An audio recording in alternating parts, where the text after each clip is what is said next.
Hello, everyone. This is your host, Manoj Tandon. Welcome to another episode of Dark Rhino Security Confidential. Today, we have a first, at least on Security Confidential, in nearly 150 guests. This is the first time we are honored to have Max Hillebrand join us. He is all things crypto and blockchain.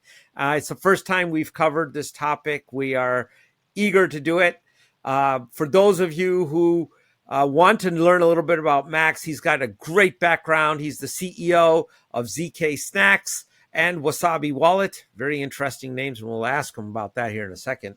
But he's a pioneering figure in the realm of privacy and cryptocurrency wallets. He's dedicated to open source.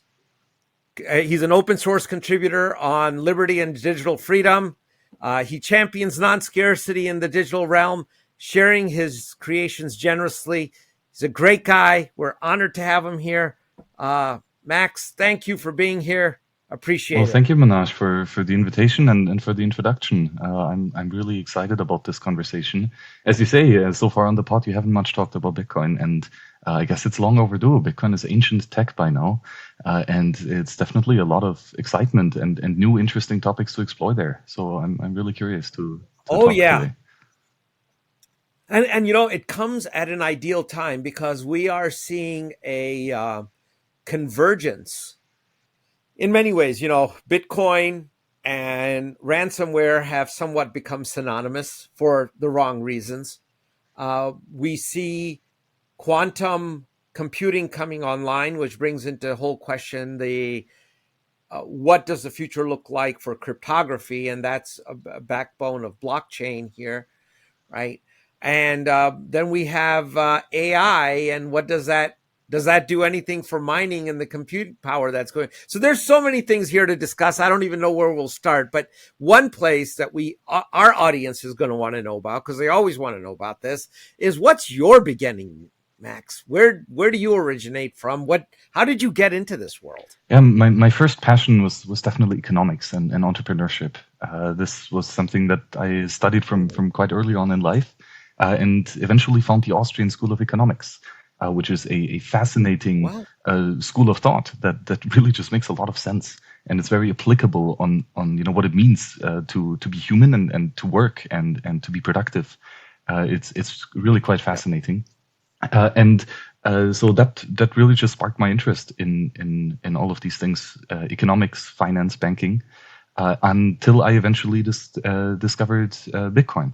So the first time actually I heard about Bitcoin, like so many others, I ignored it, even though I had a great understanding of Austrian economics, which is arguably the foundation of Bitcoin.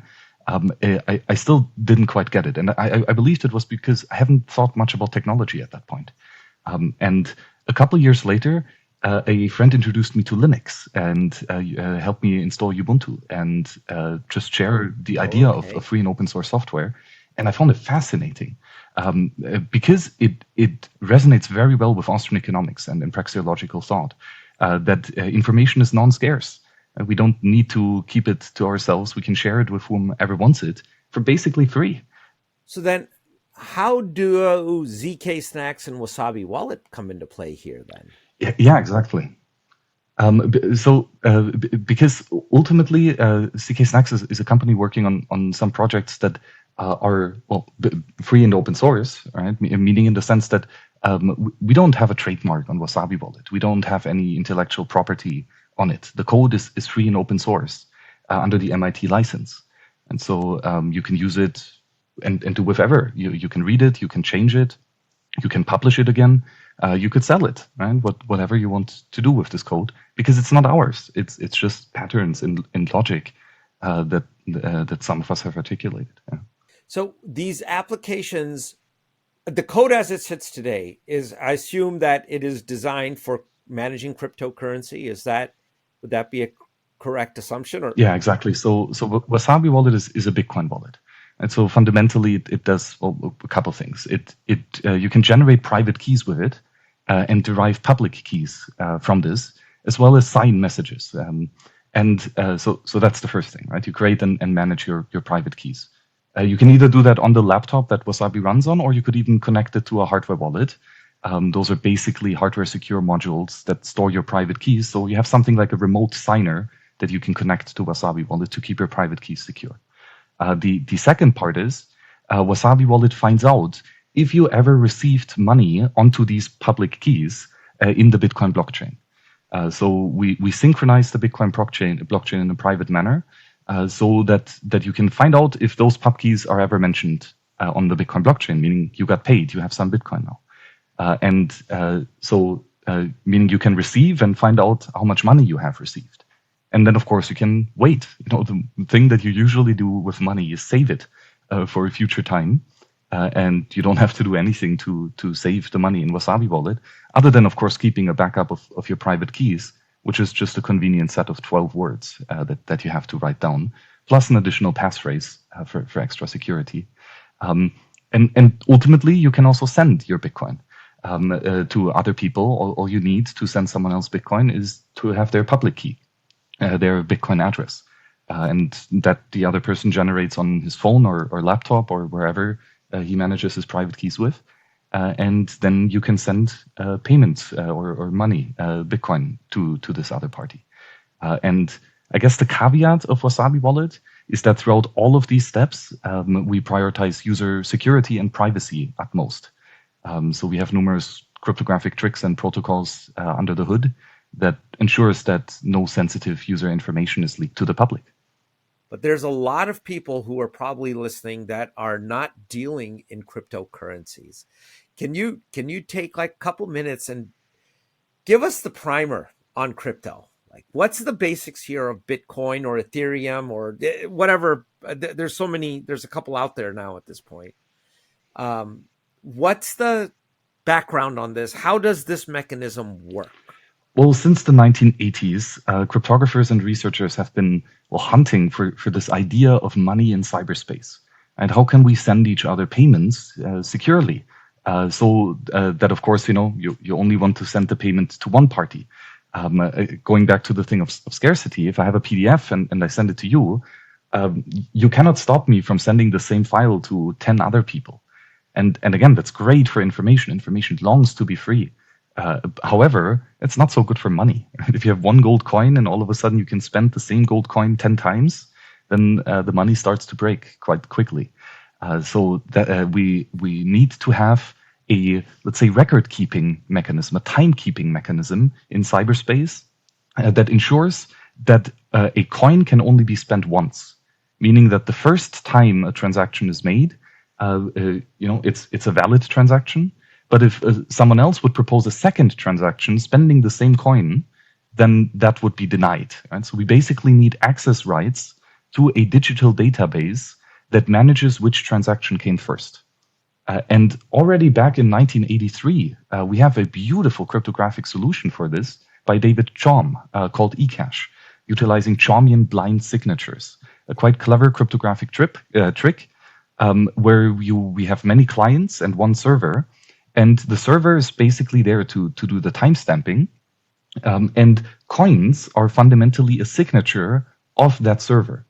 And whenever the signature, so to say, as the token gets spent, the user also has to tell the server, hey, I'm spending this coin and I want to receive a new coin on a new address, so to say. Please ensure that this is the first valid transfer and make sure that in the future no further attempts of spending this money will be done. So extremely simple solution, absolutely beautiful. It scales to millions of transactions per second. It's very, very fast. It's extremely private because of the clever trick of blind signatures.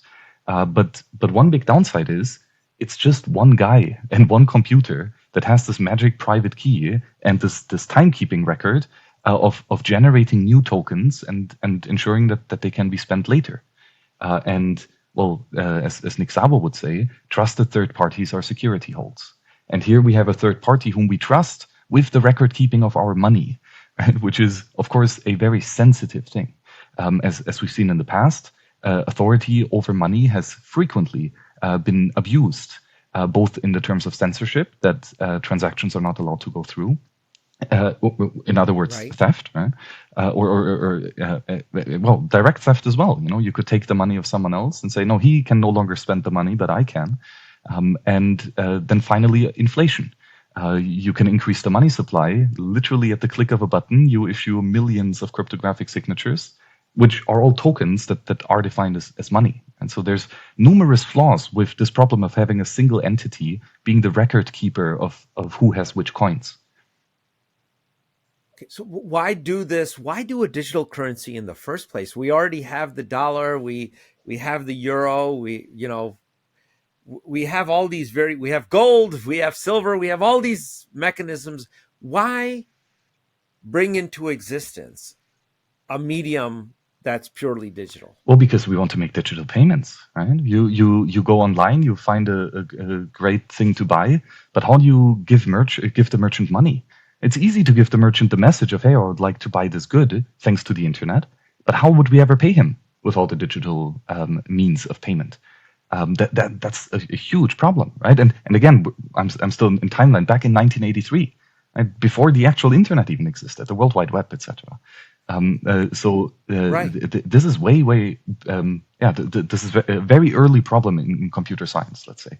But an obvious one, right? We want to make cyberspace payments. Well, nowadays we have credit cards and such, which again have the problem of being a single entity, Visa, right, or MasterCard, that controls the time stamping of these transactions, and the validity and the security are in the hands of these tremendous central points of failures, right, who a substantial amount of trust has to be given with.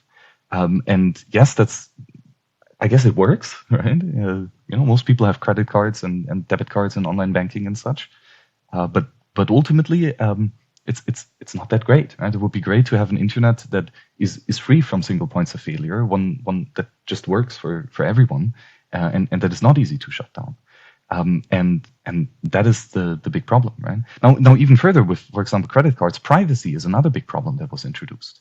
Where in 1983 we had the technology for perfectly private transactions in cyberspace, something that humanity was used to for millennia before at that point. And now with recent banking technologies, financial privacy is basically non-existent. And that is quite a substantial tragedy and quite an existential risk, I would say, for the flourishing of humankind. But then basically we enter Bitcoin. Right? So Satoshi Nakamoto was this genius computer scientist who put together numerous building blocks from past cypherpunks. Things like private public key cryptography, things like hashing algorithms and proof of work based on hashing algorithms. All of these really ancient technologies and super simple building blocks were put together in a very fascinating way, where we say instead of having a single database of timekeeping for each coin on a single server, we allow anyone to read this database, have the full database available of what are the coins and which public key protects these coins, etc. How is it then that people lose Bitcoins, or you hear that an exchange failed and it's all gone? If it's not a single point of failure, first of all, how is that happening? Like if I sent you a Bitcoin, is that is that not in some central database, or is that scattered all across the world somewhere? And if it's scattered all across the world, is it replicated, or is only parts of it at each place? And if it's replicated, or even if parts of it are at each place, how do people manage to lose all their Bitcoin? Or how do they vanish when an exchange fails? Yeah, those are excellent questions. Because it's distributed. Yeah. So yeah, again, they might be really dumb questions actually from a novice, but I'm asking. So, and I know there's audience members that are probably thinking, I want to know that. That's pretty basic. How does that work? I guess the difference to highlight here is that we have a distributed database that's perfectly replicated on tens of thousands, hundreds of thousands of computers. However, and so this transaction database stores, let's say, the reference to these coins. However, access right to move these coins requires a cryptographic key and a cryptographic signature. So And you can lose your access rights to coins that are stored on on the blockchain on numerous other computers, because your private keys, of course, are not on the public blockchain. Your private keys are private, and they should be kept secure.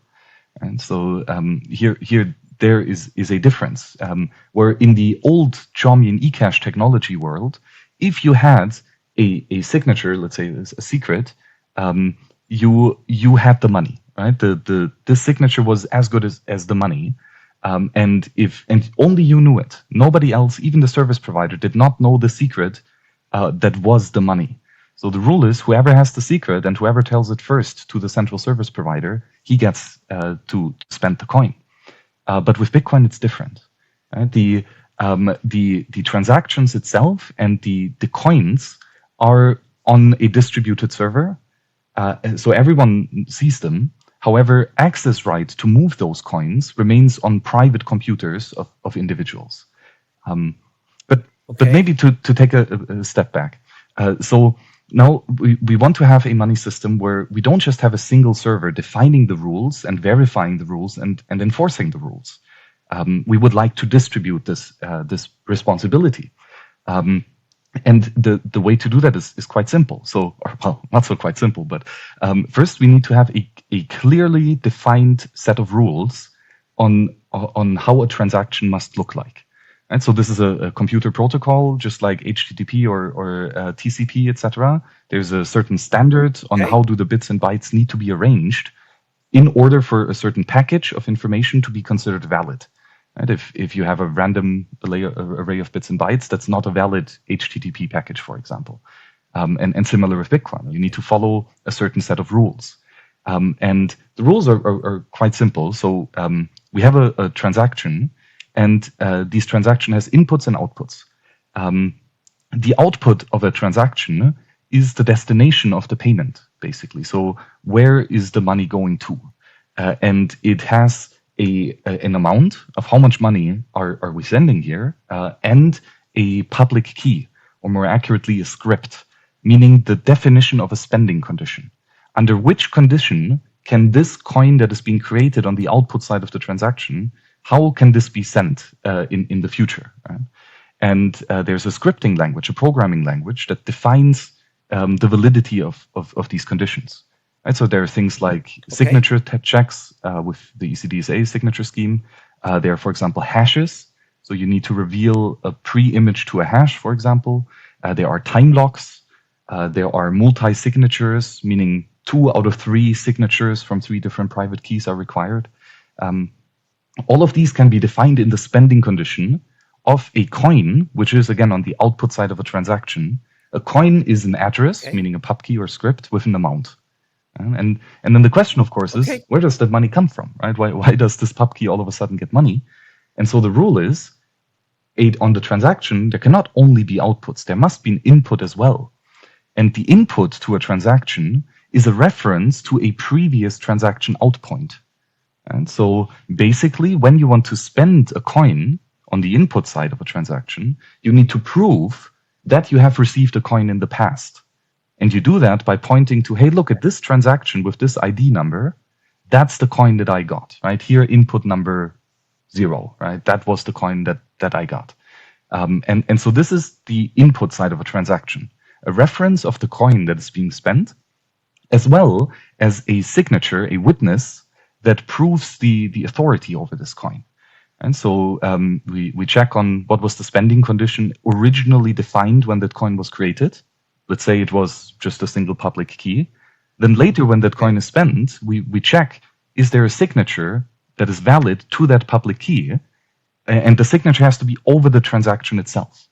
So in Bitcoin, we sign the entire transaction, the inputs and outputs of where the money goes to, that is being signed with a cryptographic signature by the public key that is referenced in the address of a coin that was received in the past. Okay, so then this brings up 2 questions. What is point 0? At some point, a coin has to come into existence that didn't have any transaction prior to it. And then the second point is that from what you're describing, there really is no privacy in the transaction, because if I have to verify both the inputs and the outputs, that means I know exactly how that coin has traveled from A to B to C to D to E, right? So then why use it for ransomware and money collection? It should be easy to tell who got the money. Well, those are two excellent questions, and yeah, that's exactly the case, right? So there's a huge privacy concern here, because whenever you make a transaction, you need to prove where did you get the money from in the past, right? So that's not private at all, right? Like and that's the biggest criticism of Bitcoin since day one. Yeah, to your point of where does the money come from, right? How does this whole chain start? And that's another great observation. And this basically, so to get that, let's first step another quick aside. So now that we have this transaction, spending inputs, receiving outputs, being signed by the controller of the person who knows the private key. Now we have this transaction, but what do we do with it, right? In the past, we would send it to the central server, right, and say, hey, here's the transaction, please process it. Sure. Right? But now we don't have a central server anymore. So the way Bitcoin solves it is genius. Anyone can write data to this database. Okay? The person who wants to make a transaction can simply write it by himself on the database. And then there's a peer-to-peer network where we distribute this database to every user. Basically, everyone gets a copy of this. And that sounds crazy, though. What do you mean? We give anyone access rights to write stuff on this database? That's ridiculous. It's like the old bulletin boards and IRC servers, back in the past. So then I should be able to create as much Bitcoin as I want. Why not? Yeah, if I can write to it, why don't I? Exactly, right? So that's the other thing. How do we ensure that only correct transactions get written there? Right? And so there's two problems, right? If anyone can just write data anonymously, right? You don't need to sign up or anything. You can just do it. Then of course the problem is everyone will start writing all types of data, right? They might be invalid data according to our protocol, right? So just stuff that's not inputs and outputs in the transaction. Or it might even be valid transactions, but just millions and millions of them. And all of a sudden we have gigabytes, terabytes of transactional data that we need to verify. And so this makes it very tricky. And then simultaneously we have the other problem. If anyone can write on this database, how do we ever agree which database is the correct one? Because if I write on my server something, but you write something else on your server, we're no longer in sync. We're no longer in consensus. And you're saying the coin got spent to Alice, but I'm saying the coin got spent to Bob. That's a different reality, and now we're incompatible. A huge conflict again. How do we get consensus for this distributed database that anyone can write to? It's like an insane question, right? How do you even come up with asking such a question? It's ridiculous. So how did they solve it? Yeah, it's ridiculous to presume that it could even be solved in the first place. But the solution is so genius. In the set of rules that defines the Bitcoin protocol, there is a saying that whenever we write to the database, we don't just write a single transaction to it, but we batch it. Right? We make one database entry that is a batch of 1,000, 2,000 transactions, something like this, right? So this means, right, we always have a unique single addition of many transactions to the system. And then simultaneously, we can make it extremely computationally expensive to generate such a block of transactions, this bundle of transactions.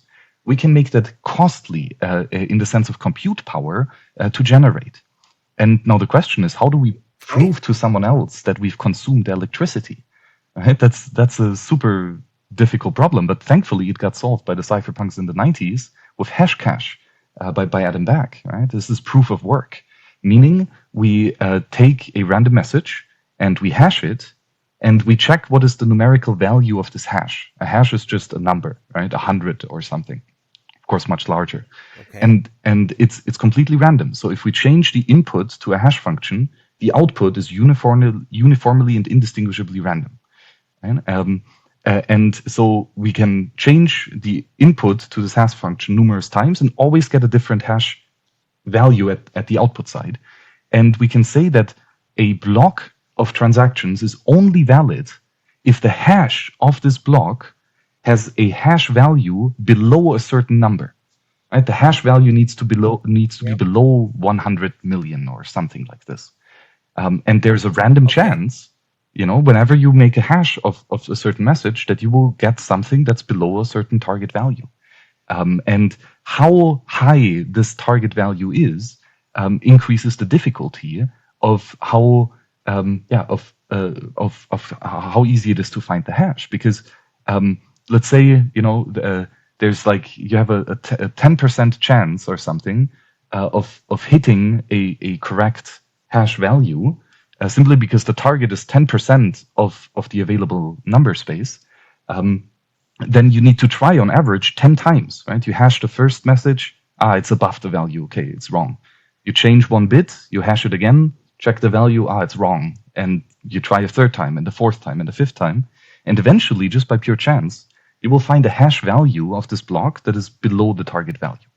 And so all of this is just done to stall the addition of new blocks being written to the chain, right? Because you cannot come up with a hash value to a block that is below a certain number unless you try for gazillions of times to hash a certain random message.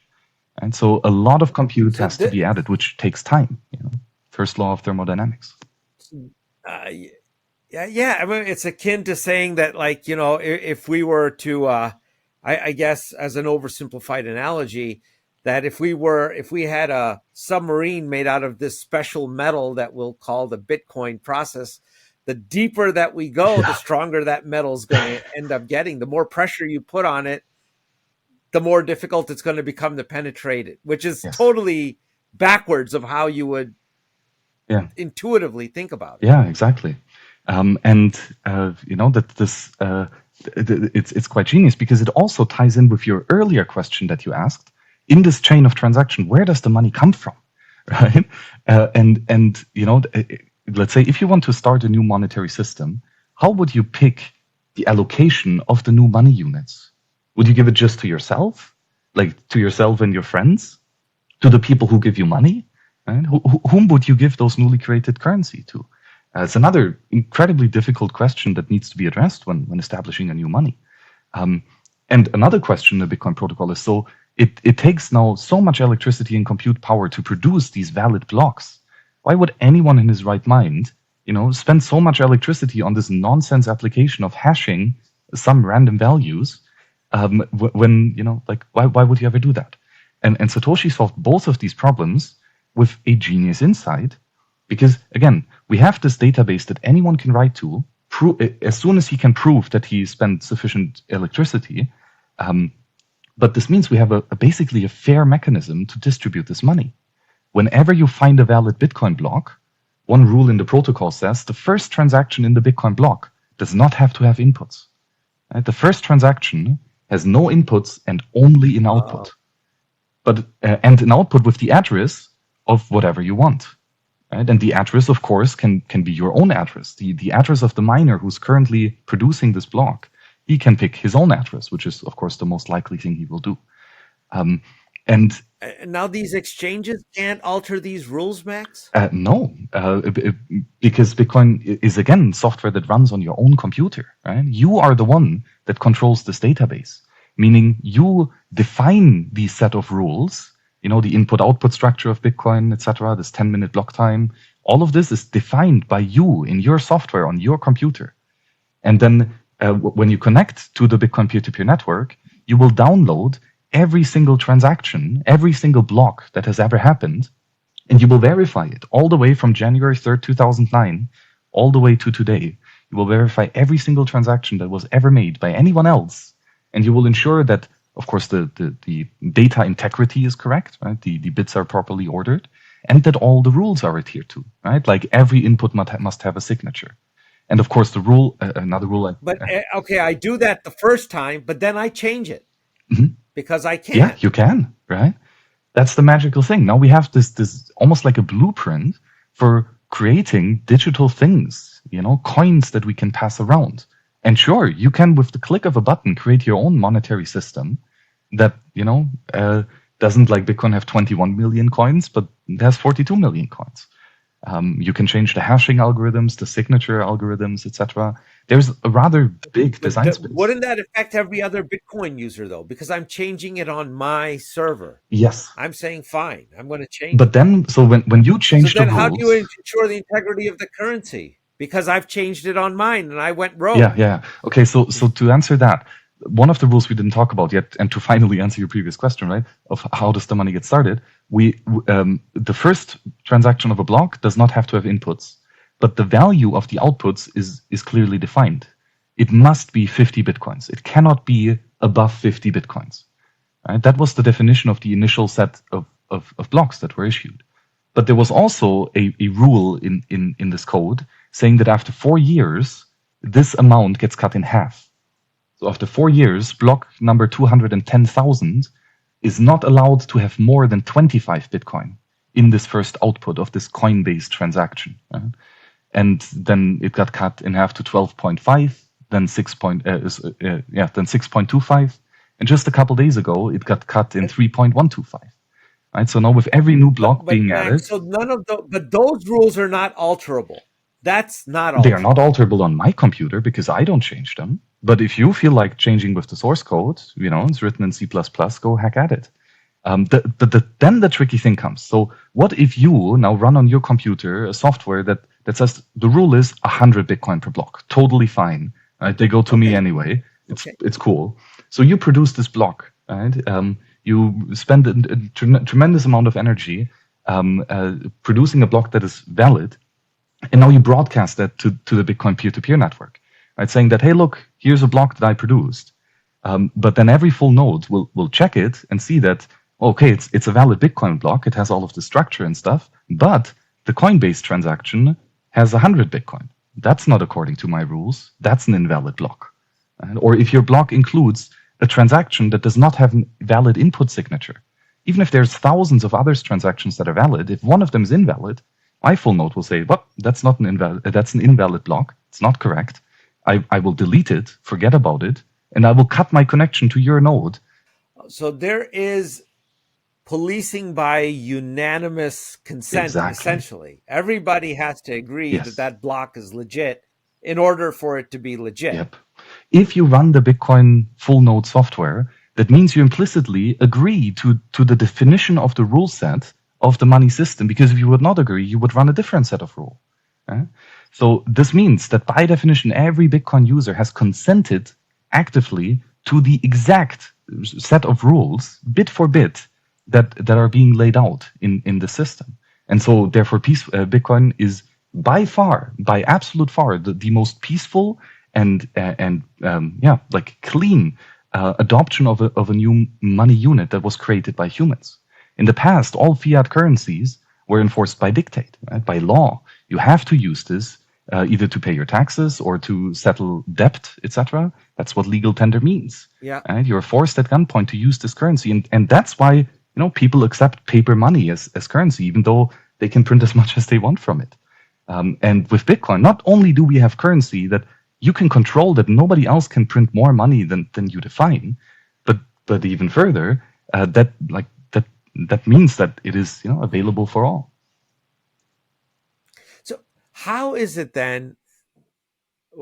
The one part that I want to get back to is how is it that the transactions are believed to be anonymous or untraceable? Why do ransomware actors want their cash in Bitcoin? Yeah, so in the very big, why do criminals like good money? Because it's good money. It's extremely useful to have money that cannot be inflated, that cannot be stolen, it can be sent permissionless to anyone. It's the most useful form of money that we've ever seen, and of course everyone will want to use it. And sure, criminals are oftentimes at the cutting edge of technology because ultimately they need it, for their activities. So that is an unfortunate thing. Same as with the internet, right? It was used by porn and scammers from the very beginning. That's just, I guess, humanity. But then So I guess why did we think at the beginning that Bitcoin was so anonymous?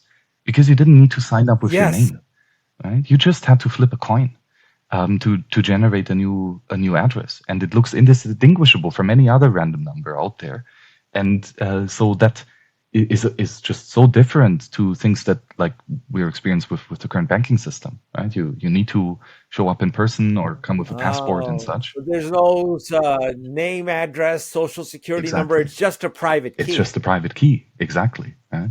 Um, But when you sign up for an account on Coinbase, they make you give all this data. That makes it the same as opening a bank account, pretty much. Exactly, because as you say, Coinbase, it's not really a Bitcoin wallet in the sense. Like you don't really generate private keys and connect to the Bitcoin blockchain with Coinbase.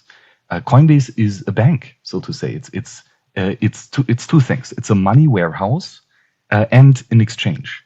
Right? So a money warehouse, a custodian, basically means you have a bar of gold in your hand and you don't want to keep it at your home. You want to put it, to someone else who has a big safe and a guard with a gun and such. So you give your gold to someone else, and he gives you a paper receipt back saying that whoever has this paper gets the bar of gold. Right? Now this is a money warehouse. Someone else is safeguarding your money. It's still yours, and the ownership is defined by the piece of paper. But ultimately, of course, the piece of paper is not gold. And the same thing applies to Bitcoin. Right? You have the physical gold, a bearer asset, a base money. And that is Bitcoin. If you have a UTXO, an unspent transaction output, a coin on the blockchain with your private key, without any third-party obligation, this is yours. Right? However, you can make a transaction spending the coins that you have on the input side, and on the output side, add an address of the banking money warehouse service provider. And now the bank has the private keys that control the Bitcoin on the blockchain. And you have, well, maybe a paper slip or more likely an online banking account. And so you can log in with username, email, password, and that gives you access right to the ledger of the bank that is being kept internally. So you really don't have to provide all that data. So again, if my motives are less than, shall we say, respectable, I could get on to the system, purchase Bitcoins with just my private key. And that's the only thing that is denoting that transaction. And there's no way to really know who that private key physically belongs to. I know what it is because it's my key that I wrote it down. I have it. But everybody else in the ecosystem doesn't know that it's Manoj who really is represented by that set of numbers. Well, basically, yes, right? The generation of a private key you can do in your home by yourself. Nobody will ever find out about that. But just having a private key is not enough. Again, we need a private key whose public key is mentioned on the blockchain. Yeah? And now the question is, how do you get your public key mentioned on the blockchain? There's, basically two ways. Either you mine a block, and then you can write that your public key on the output side of the Coinbase, right? And you get your 50 Bitcoin or whatever the current subsidy is.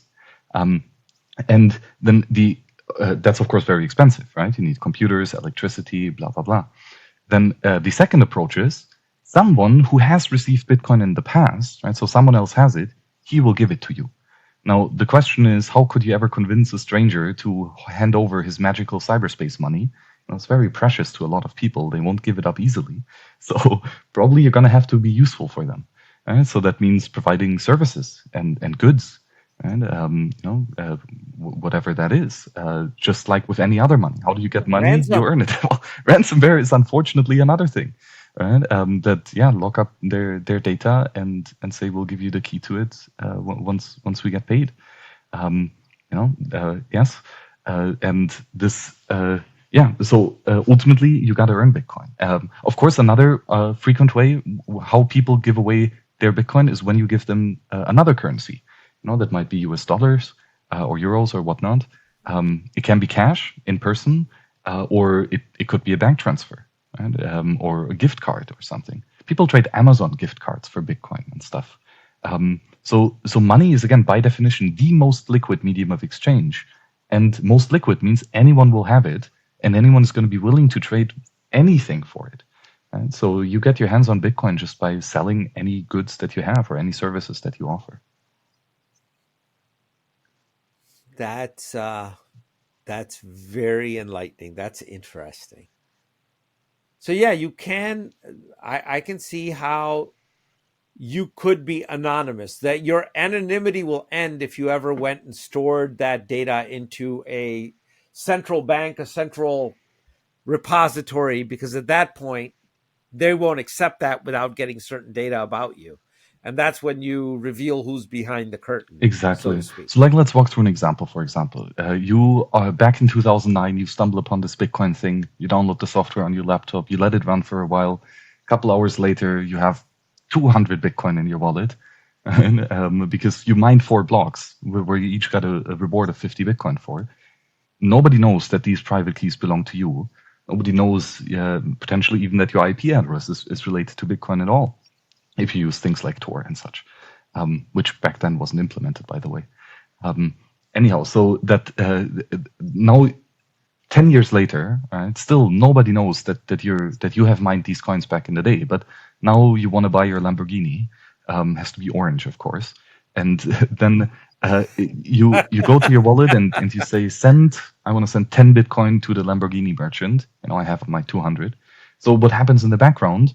Your software will create a transaction with one input, that comes all the way from 2009, 50 Bitcoin from a Coinbase reward transaction on the output side, and Okay. 10 Bitcoin on the output side with the public key of the merchant, as well as 40 Bitcoin on the output side to an address of a fresh private key of yours.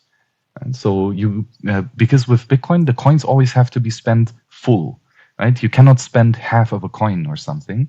You always need to spend the entire transaction output. Again, the transaction output can only be spent once. But then, when the merchant requires less payment than you have in a coin, you just create 2 outputs, one to the merchant, one to you. There can be quite large, thousands of inputs and thousands of outputs in a Bitcoin transaction. Either you can split one coin into many, or you can consolidate. Let's say you want to make a payment worth 170 Bitcoin from the past, or then you would have to take all the 4 coins that you received, 4 times 50 Bitcoin, and you spend all of these on the input side, and that gives you the right to put 170 and 30 Bitcoin on the output side of the transaction. Those 30 just come back to you. Exactly, those 30 come back to you. But then the problem is, right, now the Lamborghini merchant, again, he's only happy, he's only going to give you the Lambo if he checks on his own full node that, yes, in the blockchain, in a confirmed, proof of work block is a transaction with, 100-something Bitcoin and my address is on it. Okay, you get the Lamborghini now. But of course, this also means he will see what this transaction looks like. And he will see that there's 4 inputs that all come from 2009. And those coins, they were even on unique private keys, right? Each time you generated a new private key for this new block that you were mining. And in the past, 4 private keys or public keys look indistinguishable. So nobody knew that those 4 belonged to the same person. However, then now that you made this transaction, it is quite obvious that one person had these 4 coins and that they are now being spent for this Lamborghini. So the merchant knows how long you held on to the money and how often you got paid in the past, and potentially, where you made other payments as well. So this is due to the, let's say, transaction graph that is established by this chain of inputs and outputs in the Bitcoin network. Huh. So what do you know that this is fascinating. You've saved a lot of us a lot of trouble in reading a lot of information to understand these basics here. Thank you. You're very welcome. Let's fast forward now. I mean, this is all heavily dependent on the fact that we can't quickly determine these hash values. So looking into the future with quantum computing and the risk of our current public-private key encryption algorithms to that, what are your thoughts about that? What is the crypto world thinking about that? Or is it not a concern? Well, it is definitely a concern, and it's, however, also quite difficult problem to deal with. Back in 2009, I don't think there were any quantum-resistant signature algorithms, I believe. And even nowadays, Right. they are quite complex and especially larger in size. I think most of these crypto protocols have a larger proof size. And again, with Bitcoin, every proof, every signature has to be gossiped to tens of thousands of people, not just today, but in the future, right? Every future generation needs to verify all of these signatures. So data size is quite a critical limiting factor. And that's why even though recently, for example, in Bitcoin, we introduced a second signature algorithm, where in the past was the ECDSA signature algorithm. Now we use the Schnorr signature algorithm as well. Both of these are susceptible to quantum breaking, and that is difficult. But no secure quantum secure algorithm was implemented because of size restrictions, basically. However, we can certainly adapt the rules of Bitcoin to allow for quantum secure signature algorithms as well. Of course, changing the Bitcoin protocol rules is a huge hassle, which we haven't talked much about, but it is possible and has happened in the past. Another important note, though, is that Bitcoin as a protocol does not use encryption, very interestingly. Signature algorithms, hashing functions, yes, but not encryption. Everything on the Bitcoin blockchain is unencrypted in clear text. So that is quite fascinating. And that means, of course, there is no encryption attack that could be done on the Bitcoin protocol. By the way, just recently there was some peer-to-peer level encryption introduced, but that's just for the gossip among two peers. The actual public blockchain is still unencrypted. And then finally, of course, Bitcoin uses hashing quite frequently. But from my understanding, which is quite limited of quantum computers, I think that hashing algorithms are not susceptible to a quantum attack because they do not rely on the discrete lock problem.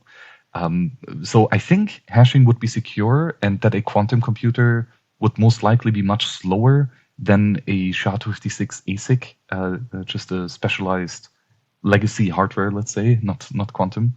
But again, I'm not a cryptographer and definitely not a quantum kind, so take that with a grain of salt. Oh, I was. It makes sense. It was a curiosity question because if I can come up with a way to generate that private key, now I've broken the system. Exactly. Yes. So there's a couple. That is my pathway to break the system. Yes, Bitcoin heavily relies on the discrete lock problem of the elliptic curve.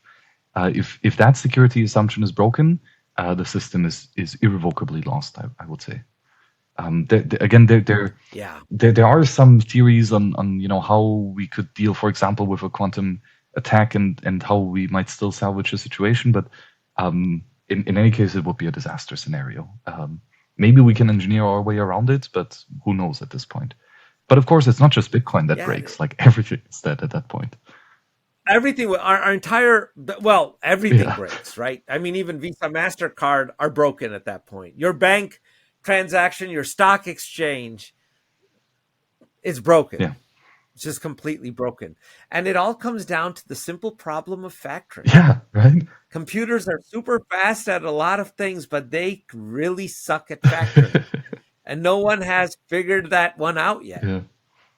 I mean, that's what it comes down to. And for our listeners, you guys can look it up. There's 1,000 YouTube videos on the topic. There's mathematic courses on this topic. Educate yourself on this, but computers are not good at factoring. Yep. Not good at factoring. And that's why the discrete log problem is very difficult to solve. Yeah, exactly.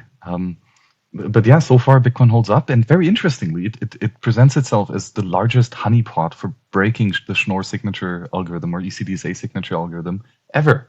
Right? If you're the one who finds out how to break the signature scheme, you'll be filthy rich, right? Because you get everyone's Bitcoin, and simultaneously you can short the currency as well, right? Because once news comes out, price probably goes down.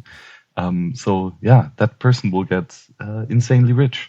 And the fact that it has not yet happened seems to me quite a strong indication that the cryptography that we use is secure after all. Well, right now, I think there's also a little bit of a detente there too, Max, that there's all kinds of actors that are using Bitcoin. There's legitimate people, there's nefarious bad actors out there, but it serves everyone's purpose, so nobody wants to break it. Yeah. And right now there's a foundational belief that it can't be broken. So there's a little bit of a détente, but there may come a day, and I don't know, it would be interesting to see if if someone does break it, they would be smart not to let anybody know.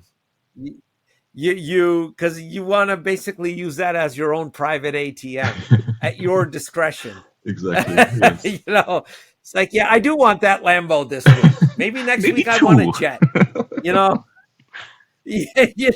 Why not? If you tell everybody about it, then you lose all your ability to do all those things, right? Yeah. So that's no fun. Yeah. Okay. So looking at your firm now, ZKSNACKS, you mentioned that your code is totally open source. And I guess one thing, again, coming from the cybersecurity perspective, how do you ensure that code itself is secure when you have so many people working on it and contributing to an open source development environment, if you will? It's very critical, right? Because the Bitcoin software is critical in the sense that literal money is at line. Code quality and security quality is of utmost importance. To some extent, people's lives are at stake, right? And then very much so. Yeah. So this is why the code has to be open source, because I strongly believe that closed source code cannot be secure in the long run. All bugs are shallow with enough eyes on the code. And there is simply no way of getting more eyes on the code other than publishing it and making it available for all to see. And we've had numerous. Interestingly, that's the same philosophy with cryptography, right? Most cryptographers believe the best way to test an algorithm is to reveal it to everybody and say, okay, if you can solve it, I'm telling you what it is. Yeah. If you can solve this, then let us know. Yeah, absolutely. And it happened to us numerous times, of course, that random people have reported bugs in the code, and quite critical one. I remember one specifically where we used a Schnorr blind signature scheme. We were susceptible to a Wagner attack, and we're basically leaking key material, private key material, to anyone listening. That is quite scary. We have numerous genius cryptographers on the team, but and we don't usually roll our own crypto. It's just extremely challenging. And the only reason why this was found is because we're talking to people on conferences and describing the system and such and getting feedback. And all of a sudden, one guy's like, "Oh, by the way, there's this obscure attack, that you might be susceptible to. And I've checked your code base, and here, on that line, no, you're definitely screwed up there." So, like in this specific case, the private key wasn't sensitive. Neither we nor our users would have lost any money if that private key got leaked. It would have just been a denial of service in the nuances of our architecture. However, it's still a critical bug that was found. And free and open source is I think the only serious way of doing this in the long run. But nevertheless, just because it's open source doesn't mean it's secure. I tell you, all these things that you're mentioning, Max, they're beautiful. I can't help but think somebody solves the discrete log problem, and this all goes. Then the most secure thing is going to be a notepad and paper, and I send it to you, and then I burn the paper, and that's it. That nobody knows. It's gone forever. Actually, like paper-based one-time pads, one-time passwords, basically, are still by far the strongest form of encryption that we have. It is. So that's. There's a reason why a lot of terrorist groups still did that by paper carrier, right? There's nothing to decrypt. There's nothing to encrypt. It's a guy on a motorcycle with a piece of paper, drops it off, open, burn it, it's gone. Who knows what happened? Yeah, exactly. So, this is certainly, these are technologies that exist now. And I think humanity definitely has to adapt to some extent. as with any new technology that comes around, the wheel, gunpowder, internal combustion engines, electricity, extremely disruptive technologies that change everything.